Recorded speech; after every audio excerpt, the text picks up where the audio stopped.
You are sitting in your car, staring at the steering wheel, trying to hype yourself up before a high-stakes moment. You are waiting for it. You are waiting for that magical epiphany.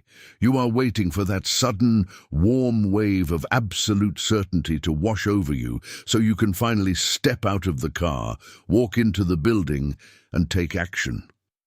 We have all been paralyzed in that driver's seat. The engine is off, the clock is ticking, and the weight of everyone's expectations feels like it is crushing your chest. You are desperately hoping that if you just sit there long enough, the fear will finally evaporate. We have all bought into the exact same lie. You have been sold a massive, paralyzing myth about confidence. You have been told that if you just read enough positive affirmations, or listen to enough motivational podcasts, or wait for the stars to align, you will suddenly feel ready to take on the world. You have been told that confidence is a feeling that magically arrives if you just wish for it hard enough. But let us look at what happens when you hit rock bottom and those wishes run out. Think about a man who thought his life was over twice before it really started. First, his basketball career died after serious injuries. Then, a truck accident ended his military future. He fell into depression, gained a lot of weight, and buried himself in bad habits. Rock bottom forced an ugly realization upon him. Nobody was coming to save him. He had to take a brutal kind of responsibility, owning his choices, not just his pain. He didn't wait to feel a warm wave of confidence. He started tiny, cleaning up his diet, moving his body, and taking a brutal, rejection-heavy job in door-to-door telecom sales. Every slammed door that he didn't let break him became physical proof. I can take hits and still move. That action, that friction, was the literal birth of his confidence. The brutal scientific reality is this: confidence is not an emotion you wait for. It is a neurological and behavioral byproduct of disciplined action. It is a mechanical system you build. Your brain is currently engineered to keep you playing small, and waiting to feel brave is exactly what keeps you trapped in hesitation. Over the next few minutes, we are tearing down the fluff. We are tossing out the generic advice that has failed you. Instead, we are going to rebuild your confidence from the ground up using the exact biological levers, cognitive frameworks, and identity-shifting protocols utilized by elite performers. You are going to understand exactly how to weaponize your nervous system. You will learn how to detach your ego from the outcome of your actions. And you will discover how to build an undeniable, empirical reputation with yourself. This is not about pretending. This is about engineering a new baseline of quiet, untouchable power. But before we can build this new armor, we have to understand the enemy. Your anxiety and your hesitation are not personality flaws. They are simply a primal piece of biological software running in the background of your mind, actively sabotaging your logic to keep you safe. To take back control, you must first understand exactly how your brain detects threats, and more importantly, how to manually override the system. Let us look at the biology of fear. Chapter 1. Disarming the brain's false alarm. You walk into a crowded room, and all eyes pivot to look at you. Immediately, your chest tightens. Your throat goes dry, and your mind goes completely blank. You feel like an imposter. You feel like everyone can see exactly how insecure you are. Your first instinct is to judge yourself. You beat yourself up.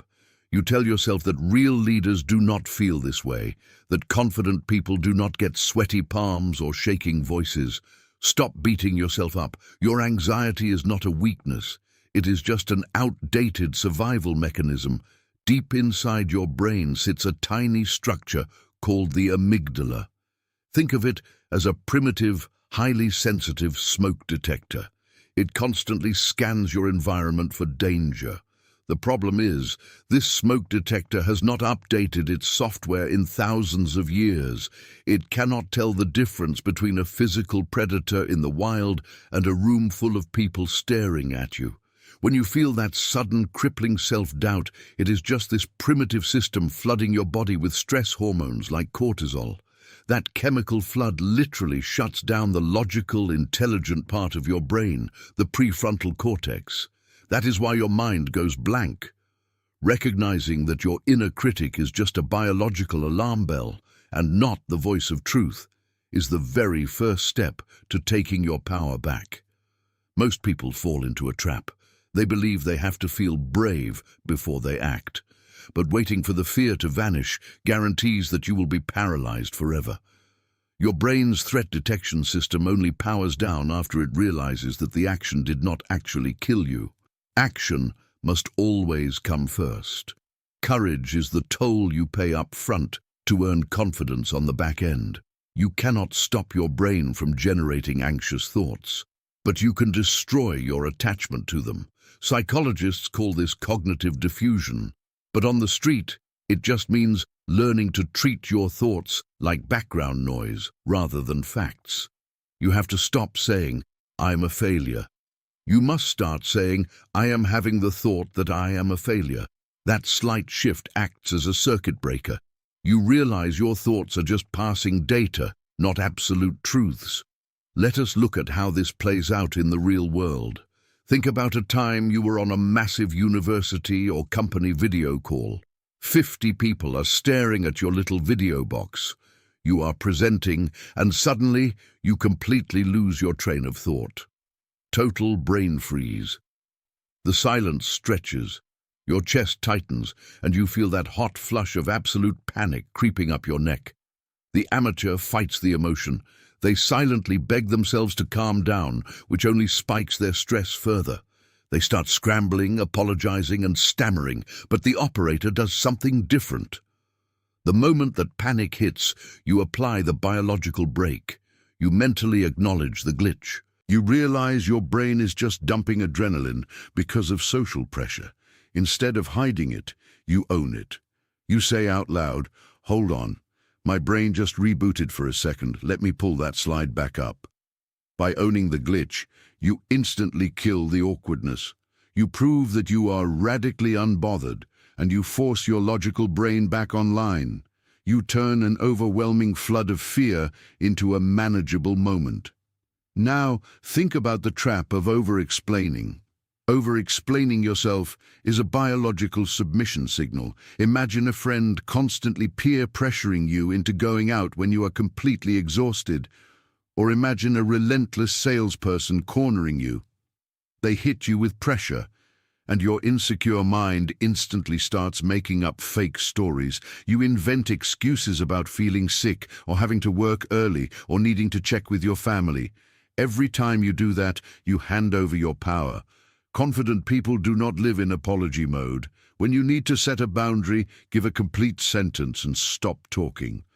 Look them in the eye and simply say, "No, I am staying in tonight," or "No, I am not interested, but thank you." Then let the silence hang. Do not fill the gap. Let them sit in the heavy silence. People respect boundaries when you refuse to apologize for them. And when you know what you need to do but feel the anxiety spiking, you have to override the circuit. You're at a networking event, and you see someone you genuinely want to connect with. Immediately, your brain starts feeding you comfortable lies, telling you they are probably too busy or you will just bother them. Stop. Do not give your emotional brain the time to build an excuse. Count backward in your head, 5, 4, 3, 2, 1. And physically move. Walk over there. You override the hesitation with brute force momentum. Chapter 2. Commanding your body under pressure. So you know how to reframe your thoughts, but what happens when your hands are still shaking and your heart is pounding out of your chest? You are sitting across the table from a client who just aggressively rejected your proposal. Or maybe you are sitting in a hallway about to take an oral exam that decides your entire academic future.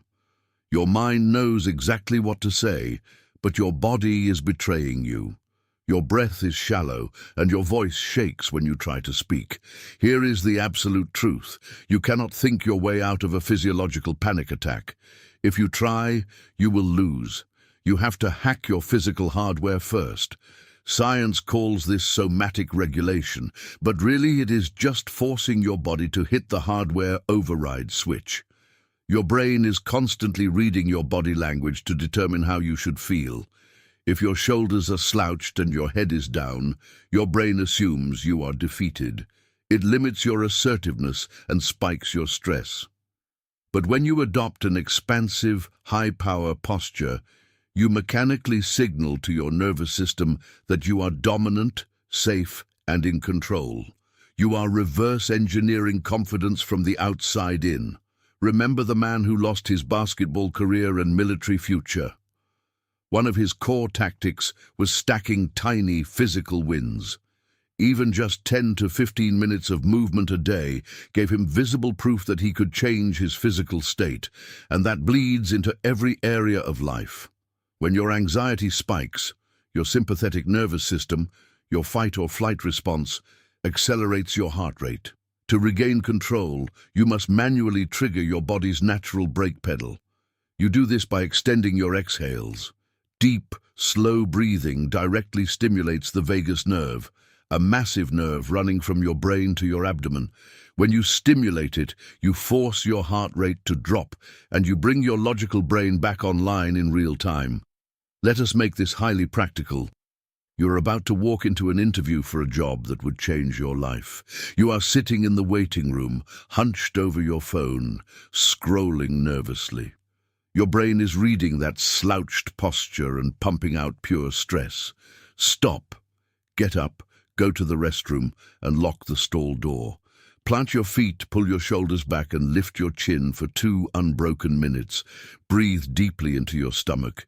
You are manually forcing your hormones to catch up to your ambition. You are commanding your body to manufacture the chemical state of power. When you walk out of that stall, you will be operating on a completely different frequency. Now, imagine you are in a team project meeting and a peer blatantly tries to steal credit for your work or shift the blame onto you for a missed deadline. The natural instinct is to get hot, get defensive, and start talking rapidly to clear your name. Do not take the bait. The operator locks eyes with the aggressor. You take 1 slow breath to activate your vagus nerve. You let 3 agonizingly long seconds of silence pass. You do not blink. You let the whole room feel the weight of what they just did. Then you speak in a totally flat, slow voice. That is not what the data shows. Let us look at the actual timeline. You just sucked all the oxygen out of the room. You dismantled their power play without breaking a sweat, because silence projects absolute, untouchable control. To make this your default state, you have to build baseline resilience by intentionally injecting friction into your daily life. Tomorrow morning, step into your shower and turn it to the coldest possible setting for the final 30 seconds. Do not flinch. Endure it. You do this to train your nervous system to stay completely calm while saturated in adrenaline. You are callousing your mind. When you face a hostile client or a difficult professor later that day, your body will recognize the adrenaline spike and realize it has survived much worse. Chapter 3. The Armor of the Alter Ego. Your posture is fixed. Your heart rate is dead steady. Your biology is under your command.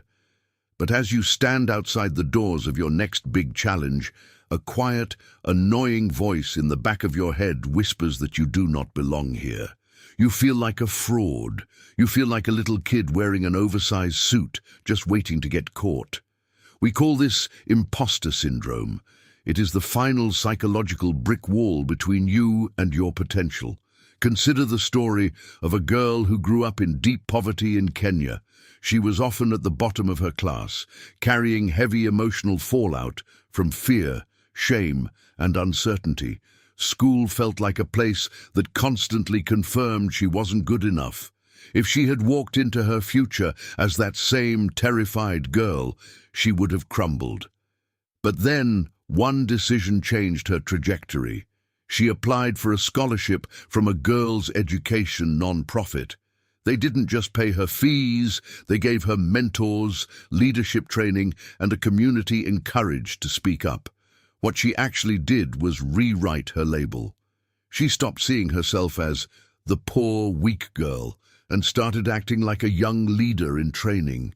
She picked a new identity and acted in line with it daily. Within a few years, she went from struggling student to top performer, finishing high school with an A average. The fastest way to bypass crippling self-doubt is to realize that the everyday, vulnerable version of you does not actually have to perform the task. You just need to build a persona that can. We call this the alter ego protocol. It is a mental tool used by elite performers to detach their fragile ego from the brutal reality of the battlefield. Your everyday identity is weighed down by decades of insecurities, past failures, and social conditioning.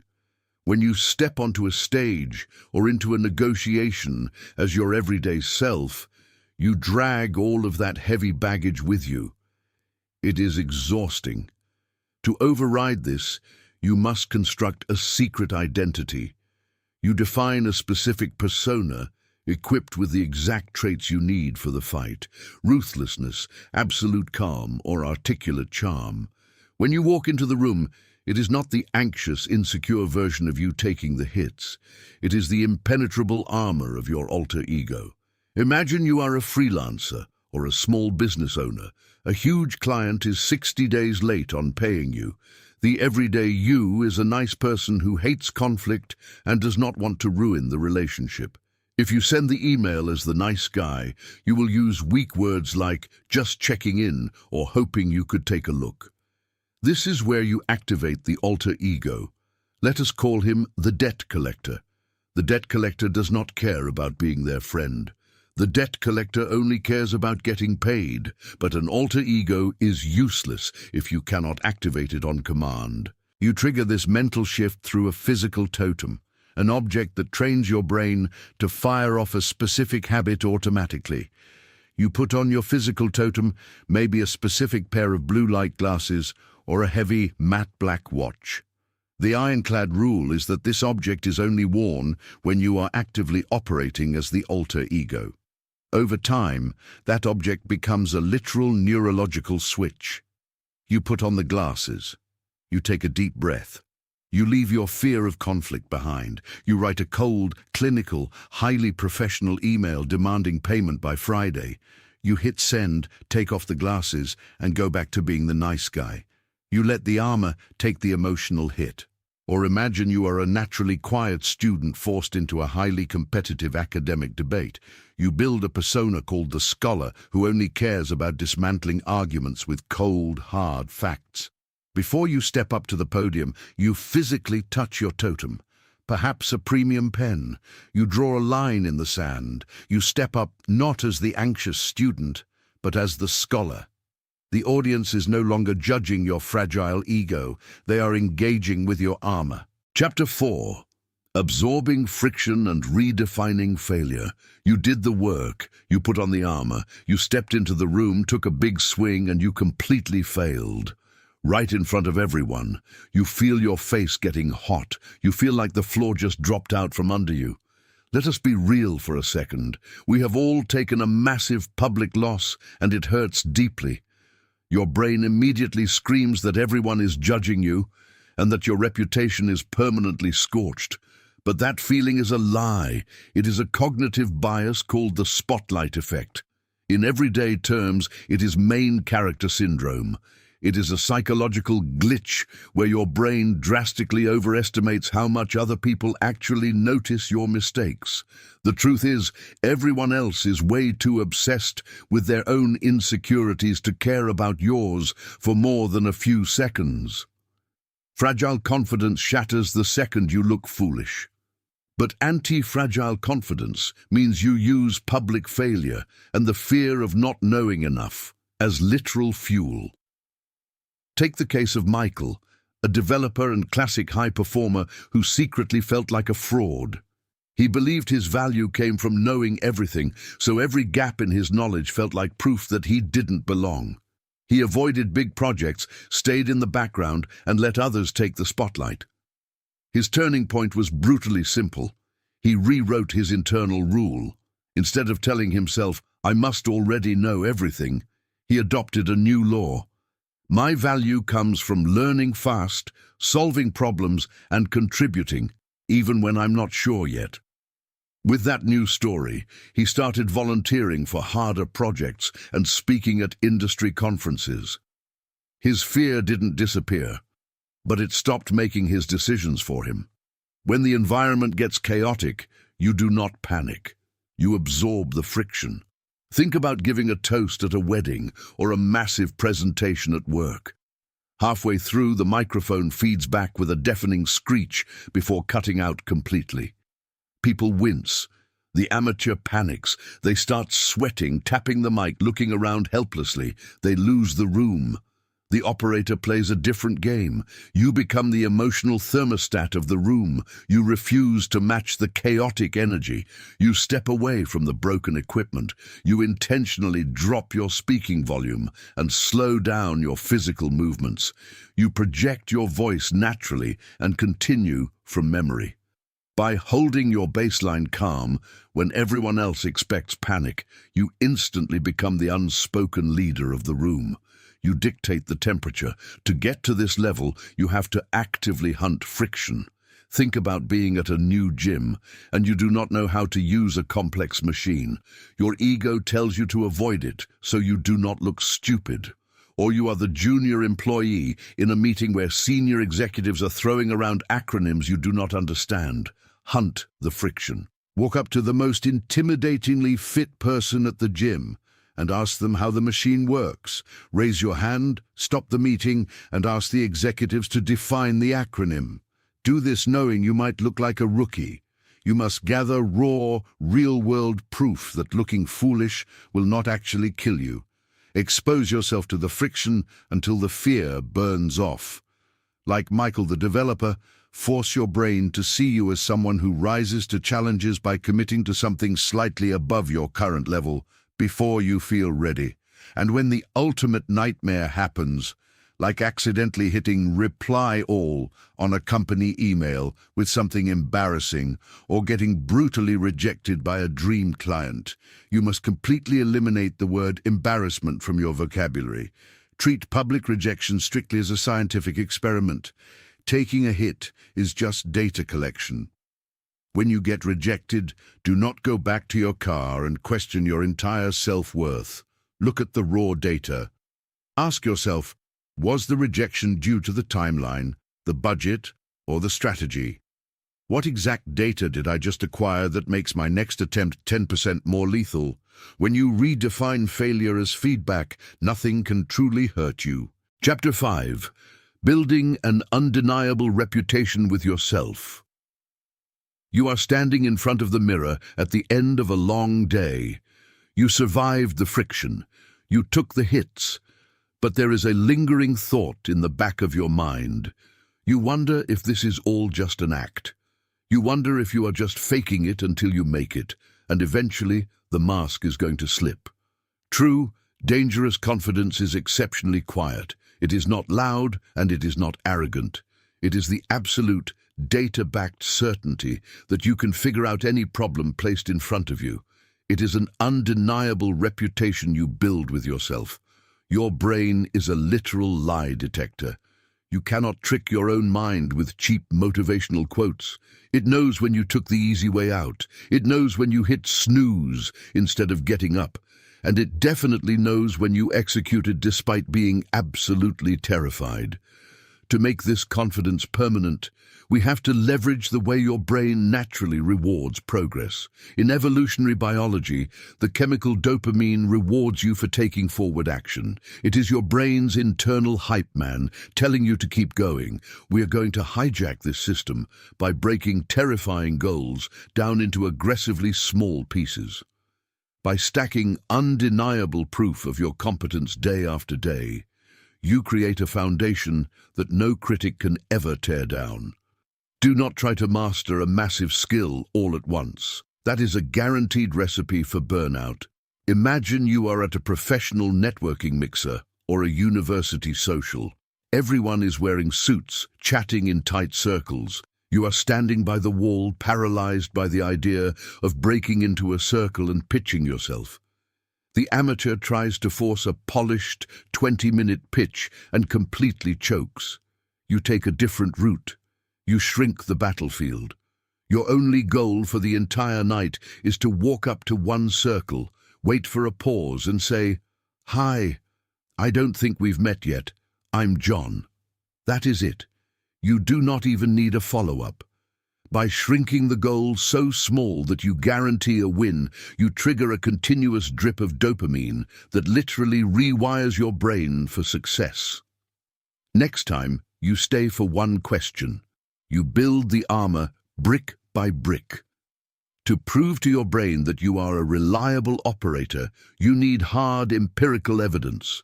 Think about a student drowning in coursework, or a professional overwhelmed by a massive workload, feeling like they are failing at everything. Go buy a cheap physical notebook. Every single night, write down 3 aggressively small promises for the next day. I'm talking about making your bed, drinking a glass of water, or sending one specific email. Every evening, take a pen and physically check them off. Michael, the developer, did something very similar to fight imposter syndrome. He tracked his competence, not his feelings. He kept a wins and proofs file. Each time he solved a problem, helped someone, or shipped a project, he logged it. This becomes hard evidence that fights imposter thoughts.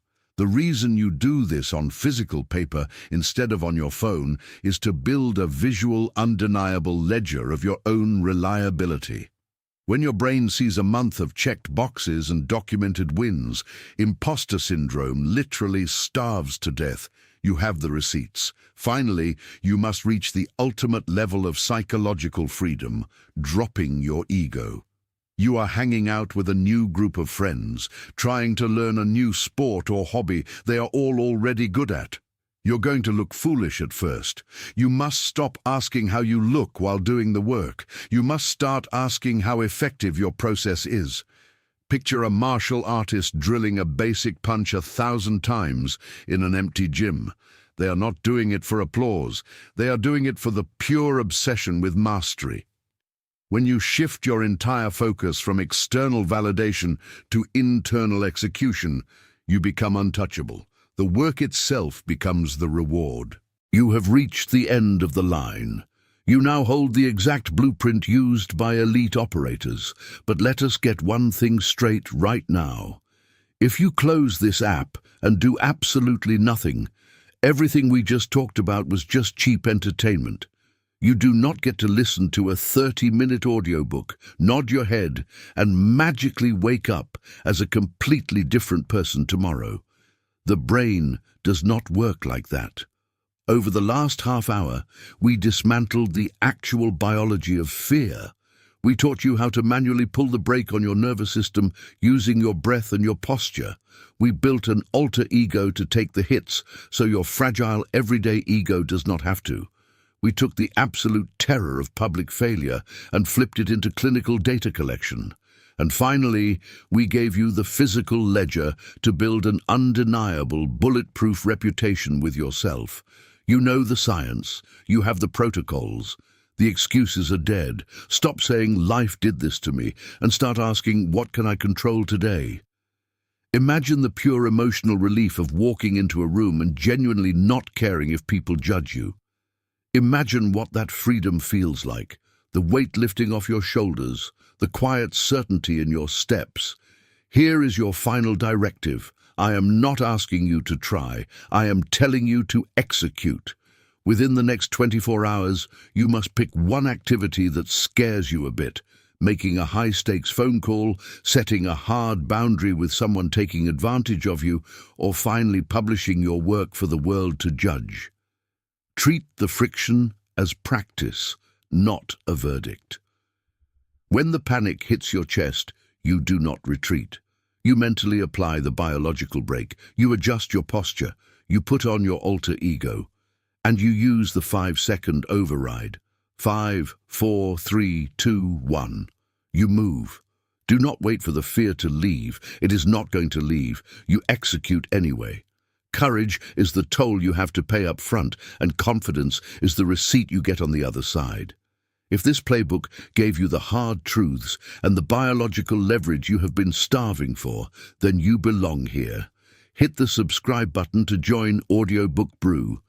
We do not do motivational fluff on this channel. We build high performers. Stop waiting to feel ready. Time to get to work. Stay driven.